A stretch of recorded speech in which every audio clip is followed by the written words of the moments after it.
My dad told me to just walk home, so I did.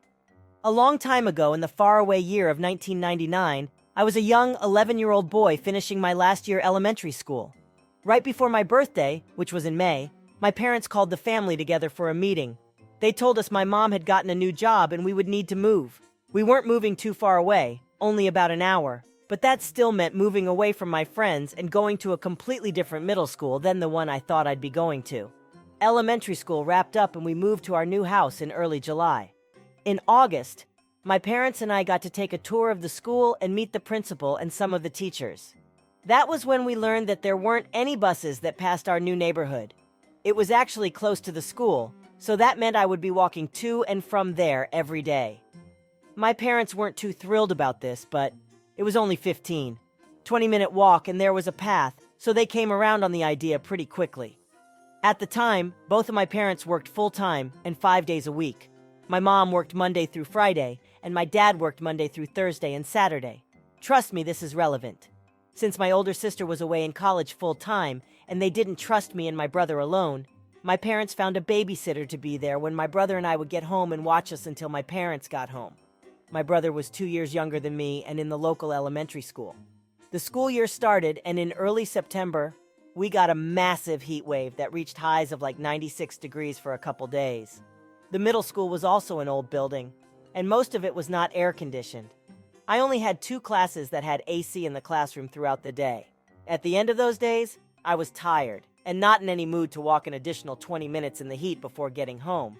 So I used vending machine snack money to call the babysitter from the payphone. Cell phones were definitely not used by kids in those days. The babysitter, thinking he was just not letting me suffer in the heat, came to pick me up, and I would do some homework before Batman Beyond and Pokemon came on. I did try to call home 2 more times over the next 2 weeks when it was hot. The second time I got the sitter again. The third time I called was on a Friday. My dad answered. He was not happy with me. He told me it wasn't that hot, 85 that day, that I shouldn't call the sitter away from the house and that I had to start growing up. He told me to walk home and we would talk more when I got there. So I walked home. I got a lecture and was told to not call the sitter again to be picked up. I said okay and told him I wouldn't call the sitter or him again to be picked up. 2 weeks later, at the end of September, a hurricane passed through the area. Halfway through the day at school, it really started coming down. It got so bad that they let us out of school a half hour early, like that was gonna save us. By this time, though, a lot of roads were flooding and the line for payphones was long. I remembered what my dad told me a couple weeks ago, so I walked home. It took me almost 30 minutes to walk home from school that day, and I was drenched by the time I got home. The rain was coming down so hard I couldn't see more than 5 feet in front of me. The roads were so flooded that the only way to drive in was with a car that had 4WD. When I got home, both my parents, Mom got out of work early due to the storm, were there panicking because they hadn't heard from either the school or me. I just walked in through our garage, soaking wet, and said, "Hi, Mom. Hi, Dad. I'm home," after they got over the initial shock and relief of seeing me home. My parents and I had this conversation. Mom: "How did you get home?"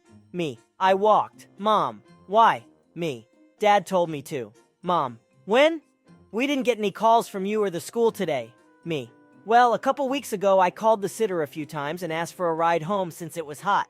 The last time I called, I got Dad. He told I had to just walk home from now on and not call for a ride again."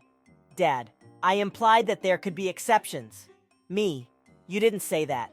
My mom turned on my dad and just told me to dry myself off and put my wet clothes in the dryer. I was drying myself off and I could hear them arguing. It was louder than the rain. When I was done and put my clothes in the dryer, my parents talked to me and told me I was allowed to call home, but only for emergencies. The next day, Saturday, my dad took me out to Blockbuster and I was told I could rent up to 5 movies for myself.